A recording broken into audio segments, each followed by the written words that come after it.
What's going on, guys? Unknown Player here, and today, once again, we're going to be going over the latest Destiny news and everything happening with the game now, and announcements from Bungie as well. Nothing massive or crazy, seeing as festival is going on, but definitely some interesting things to mention nonetheless, and also some helpful info to bear in mind as well.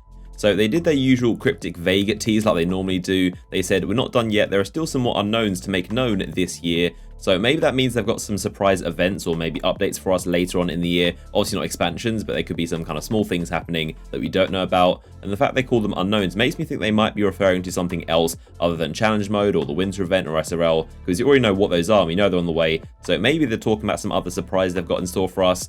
So the first thing I want to mention that I know a lot of people have noticed recently with Destiny is sort of like a PSA and a warning while playing Trials, and generally the map Cauldron in Crucible, and that's that your PS4 might crash if you're in a certain area of the actual Cauldron map.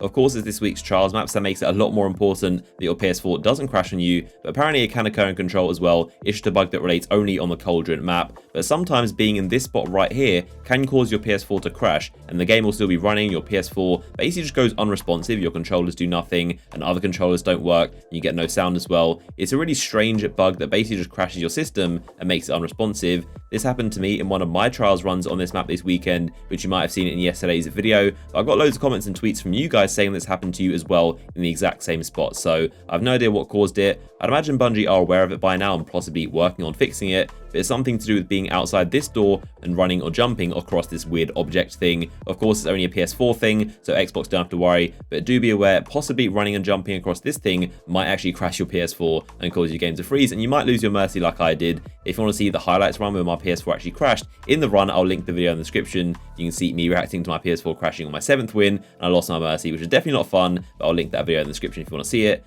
So the next thing that Bungie talked about quite a lot in their blog post was to do with cheating and how seriously they're taking it in the Crucible. They basically mentioned that anyone caught cheating or hacking or even DDoSing will be banned, and they've got automated systems to detect when people are doing it. It is really easy to see because you can see people that have entire flawless runs and every opponent just have 0 KDs because they all get boosted offline. So it's very obvious, and they are cracking down on people doing that, and of course will ban you. And strange enough, people have actually been caught selling runs and advertising where you pay them to carry you through, and they'll DDoS the entire enemy team and get you to the lighthouse, which is obviously not a good idea. It's going to be super obvious, and when you get caught, you're going to get in a lot of trouble. So it's obviously not worth it, but apparently that's been a big problem recently that Bungie are dealing with, and of course all those people are getting banned. And honestly, the lighthouse is not worth getting banned over, so it's a very strange situation. But if you're on the other side and you actually think the enemy are cheating against you or possibly knocking you offline, you can report them in-game or on Bungie.net, and Bungie will take action if they're actually caught cheating. But there you go, that was a big thing they mentioned, and Bungie are cracking down on a lot of people cheating in Crucible recently.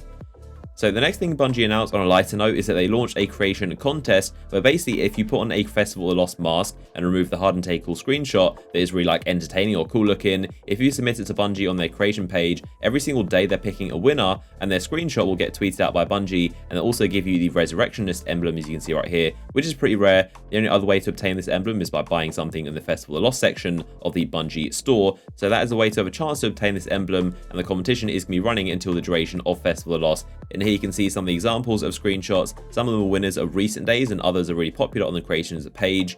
The next thing they mentioned were a bunch of the bugs and things they're fixing and working on right now. The first one being declining the old Wolf New Tricks quest that you get from Tyra in the Iron Temple for Festival of the Lost. So if you do the main quest from her with Tyra, basically don't decline it when she offers it to you, because for some reason you won't actually get offered it once again. So if for some reason you wanted to maybe open your engrams or do the quest later, if you decline it, you'll never get the option of the quest again. So you have to do it on other characters. Also, that Sea of Tears shader, which is the metallic blue one, that's apparently incorrectly listed as a guaranteed reward within the Gifts of the Lost, and this item should appear as a possible reward, which may require multiple attempts to acquire. So it basically says guaranteed, but it isn't. I guess it's on that same drop rate as that Candlelight shader from the Strike Cord chest. Most people seem to get it the first time, but apparently it isn't actually guaranteed, even though it says it is.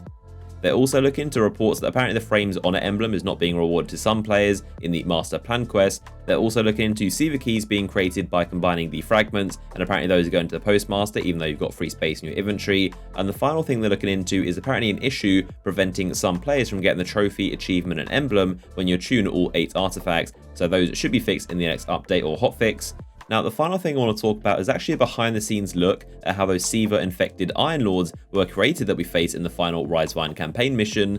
Bungie posted this really cool blog post who had Ian McIntosh, who is a character artist at Bungie and actually made these Iron Lords. He basically talked about their design and showed some concept images never seen before and showed them being built from the ground up. He said they had a team of 10 people to actually design the final boss encounter. They said the character model was actually based off of a Hive Knight, which is interesting, and obviously they completely altered him and gave him his own stance, his own pose, and animations like the way he jumps and stuff like that. He said the main things they wanted to get right was the general shape and size of the armor spike and also gun. We also focused on that giant monolithic structure embedded in his neck, which acts like a brain/head and also fires off rockets. So if you're wondering what a giant thing sticking out their shoulders were, there you go. If you didn't know, those structures are actually their weak spot, not their head. There's actually where you crit them. Most people just hit them with the axe, so of course it doesn't matter. If using guns, that is actually their weak spot.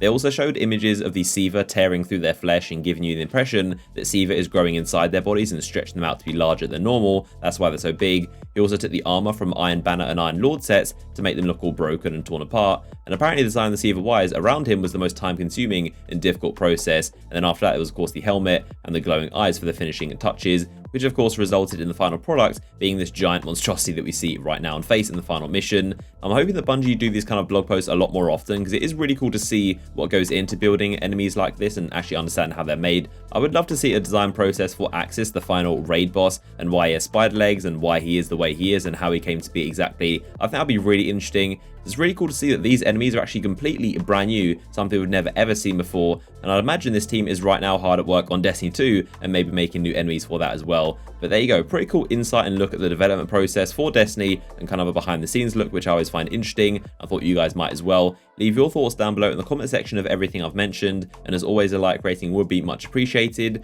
But I hope you guys enjoyed the video, and I'll see you guys in the next one.